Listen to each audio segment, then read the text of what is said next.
enthusiasm in the air. And of course, there is the establishment of the Judiciary Fund. What does it mean in layman's terms for financial autonomy for the judiciary? Yeah, this was one of the milestones for us in this particular year, the establishment of this fund. Maybe if I could take you back a little bit. Yes. The Constitution actually, when it was promulgated, one of the provisions within the Constitution of Kenya is that there should be a judiciary fund through which then, it's like an account. Right. Which then the National Treasury would allocate and channel funds to the judiciary through this account, through this fund. Yes. So the Constitution provided for this in the year 2010, but it had never been implemented and operationalized. So this, with cooperation and the engagement between the judiciary, the National Treasury, the Central Bank of Kenya, the Controller of Budget, were then able to establish and operationalize that fund, and it took effect from 1st of July of this year. And what this essentially means is that the budgetary allocation for the judiciary would then be posted into this fund on a half-year basis. That means for 6 months. And this would greatly enable the judiciary then to plan its activities within the financial year. Have much more autonomy in terms of accessing those funds. Right. In addition to this, the fund will also then enables the judiciary to retain the funds at the end of the financial year where they are unspent, to retain those funds. Because in the normal processes, what happens is where there are unspent funds, they're normally returned to the National Treasury. Yes. But in this case, with the fund in place, first of all, judiciary has access to those funds more directly and greater control and autonomy in terms of utilizing those funds so that then activities may be planned a bit better.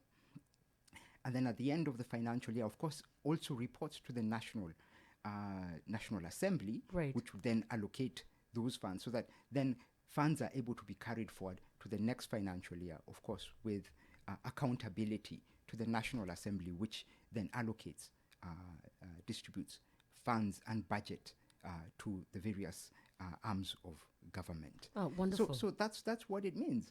And so this is really a transformative moment for us, because then it means there is better autonomy, there is better control, and then in terms of allocations and reallocations. Of course, this is a limited right in terms of, as you go through the year and as you undertake various tasks, you have various activities you are undertaking. Sometimes priorities change midway through the year to be able then to reallocate those funds so that if there are priority items that come up, I mean, we remember how COVID-19